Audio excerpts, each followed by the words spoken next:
चलिए बेटा, हम लिवरेज एनालिसिस का इलस्ट्रेशन नंबर 14 करते हैं और प्लीज़ इसको देखिएगा आप लोग। इसमें क्वेश्चन है, selected data for A B and C companies for the current year ended 31st this. अब आपकी जो डाटा यहाँ पे दिया हुआ है उसमें आपको variable expenses percentage of sale दिया हुआ है 66.67%, 75%, 50%। इंटरेस्ट एक्सपेंसेस आपको दिया हुआ है, degree of operating leverage, degree of financial leverage दिया हुआ है, इनकम टैक्स का दिया हुआ है। Prepare income statement of A B and C company. आपको इनकम स्टेटमेंट बनानी है। इनकम स्टेटमेंट का मतलब क्या होता है? Sale minus variable cost contribution हो जाएगा, contribution minus fix cost EBIT हो जाएगा। उसमें आप इंटरेस्ट को माइनस करेंगे, अर्निंग बिफोर टैक्स हो जाएगा, फिर टैक्स को माइनस करेंगे, अर्निंग आफ्टर टैक्स हो जाएगा। ये सारी चीज़ें आपको कैलकुलेट करनी है। इस क्वेश्चन में आपको यहाँ पे इनकम स्टेटमेंट सब का दिया, आपको इन्फॉर्मेशन दिया हुआ है। तो उसके लिए आपको क्या करना पड़ेगा? सबसे पहले फॉर्मूला को यूज करके जो अननोन डाटा है वो आपको कैलकुलेट करनी है। अननोन डाटा कैलकुलेट करने का तरीका क्या होता है? ऐसी फॉर्मूला में यूज करते हैं जिस फॉर्मूला में आपका कुछ न्यूमेरिकल इंफॉर्मेशन दिया हो, वह न्यूमेरिकल इंफॉर्मेशन उस क्वेश्चन में हो, वह न्यूमेरिकल चीज उस क्वेश्चन में हो। अब जैसे यहाँ पे इंटरेस्ट का एक्सपेंसेस दिया हुआ है, इंटरेस्ट दिया हुआ है, तो इंटरेस्ट क्या हमारे पास, आप देखिएगा degree of operating leverage use करते हैं तो इसका फॉर्मूला होता है कंट्रीब्यूशन अपॉन ईबीआईटी। अगर degree of financial leverage use करते हैं तो इसका फॉर्मूला होता है ईबीआईटी अपॉन ईबीटी, जब प्रीफरेंस डिविडेंड नहीं दिया हो। तो यहाँ पे ईबीआईटी, ईबीटी में क्या होगा? ईबीआईटी माइनस इंटरेस्ट हो जाता है। अब देखिए, अब यहाँ पे क्योंकि इंफॉर्मेशन में इंटरेस्ट दिया हुआ है, तो इंटरेस्ट दिया हुआ है इसलिए हम इंटरेस्ट वाली फॉर्मूला को यूटिलाइज करेंगे। इसलिए हम कौन सी फॉर्मूला को यूटिलाइज करेंगे? इंटरेस्ट वाली फॉर्मूला को यूटिलाइज करेंगे। तो डिग्री ऑफ फाइनेंशियल लिवरेज हम यूज करेंगे, ठीक है ना।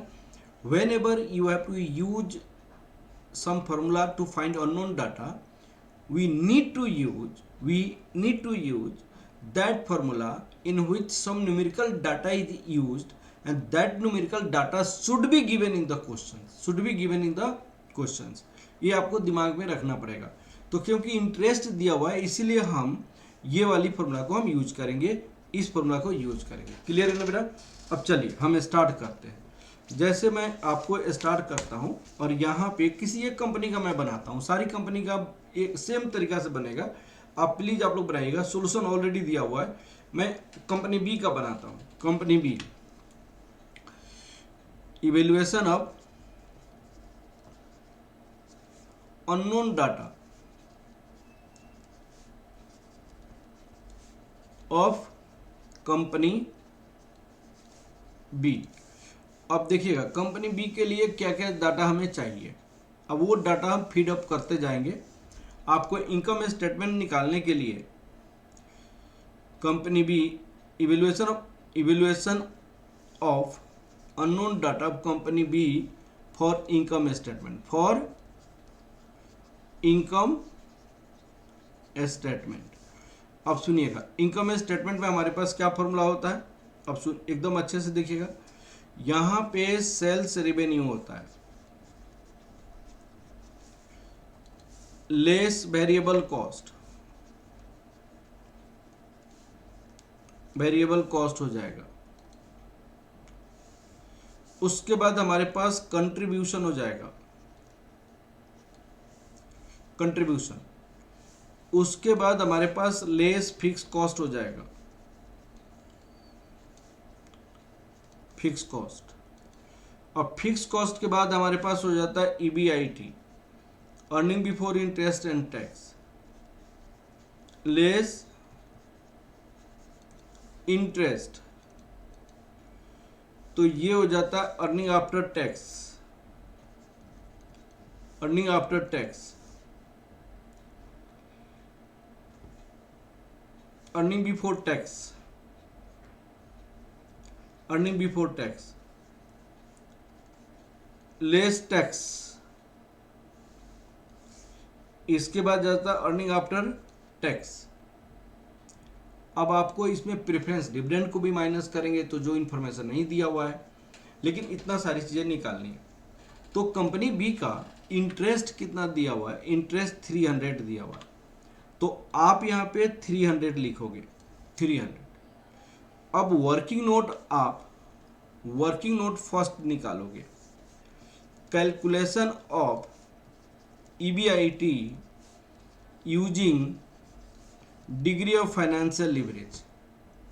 तो डिग्री ऑफ फाइनेंशियल लिवरेज आपका क्या है, EBIT अपॉन EBT होता है।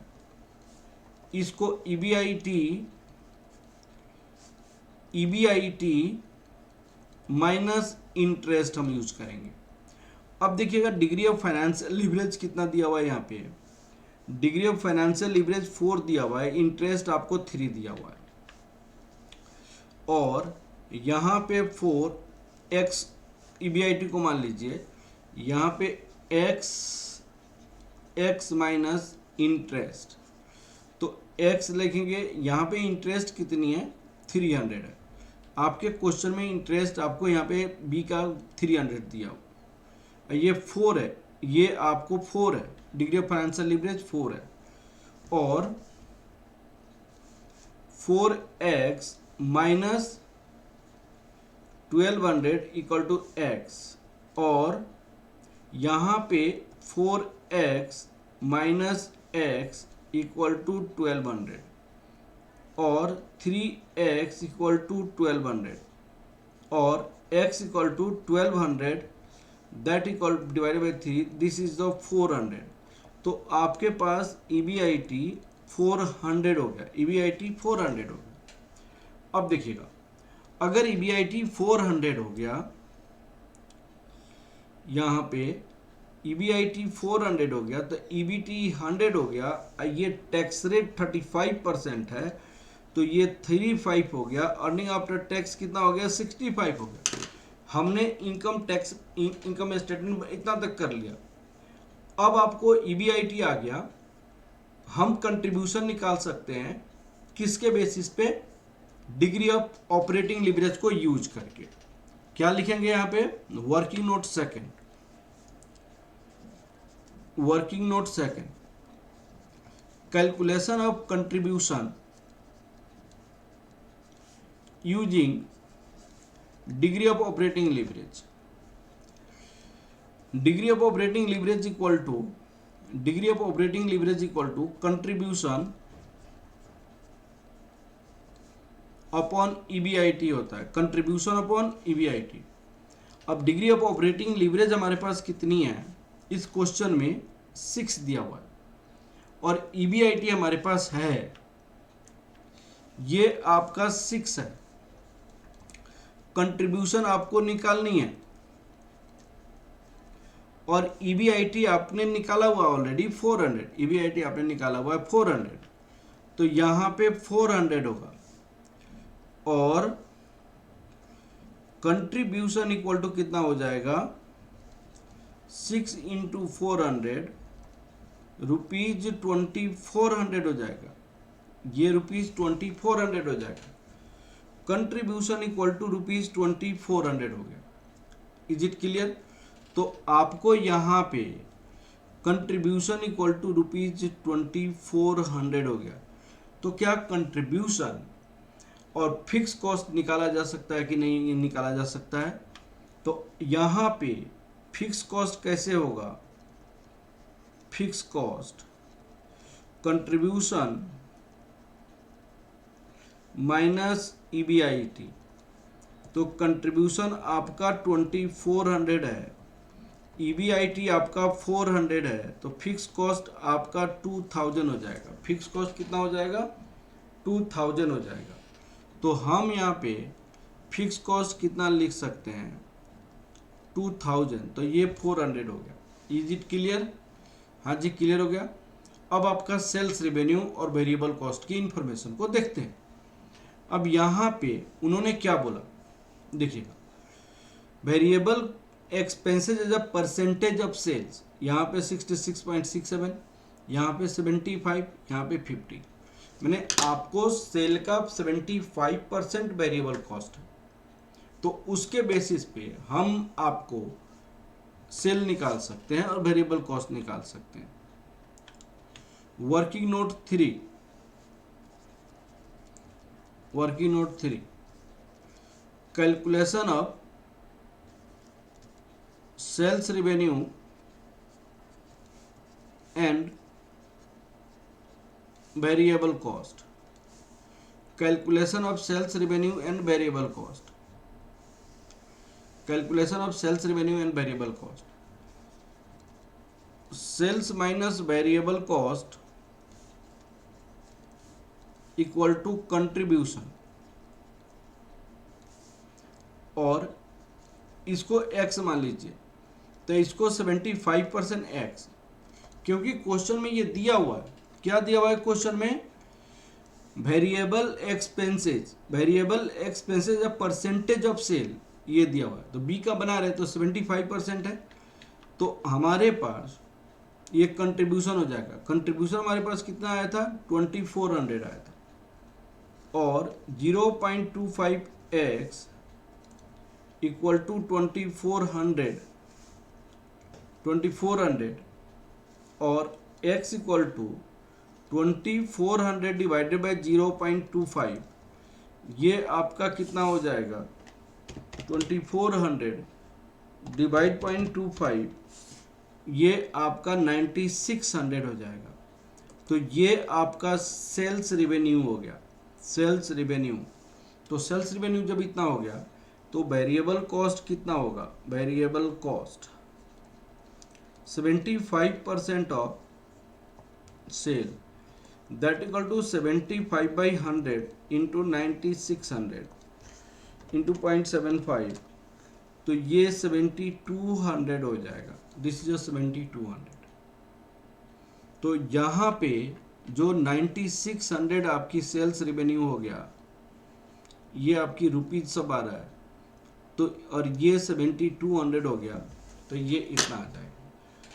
इनकम स्टेटमेंट जैसे मैंने बनाया है बी का, एग्जैक्टली सेम उसी तरीका से सी का निकलेगा, उसी तरीका से ए का निकलेगा, और ये दोनों आप लोग खुद बना लीजिएगा। मैंने आपको लाइव क्लासेस में भी इस टाइप की क्वेश्चन बने सोल्व किया हुआ है और बनाया हुआ है।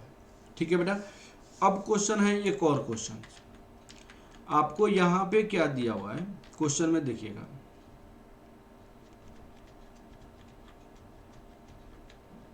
क्वेश्चन में पूछा हुआ है, comment on the financial position structure of this company.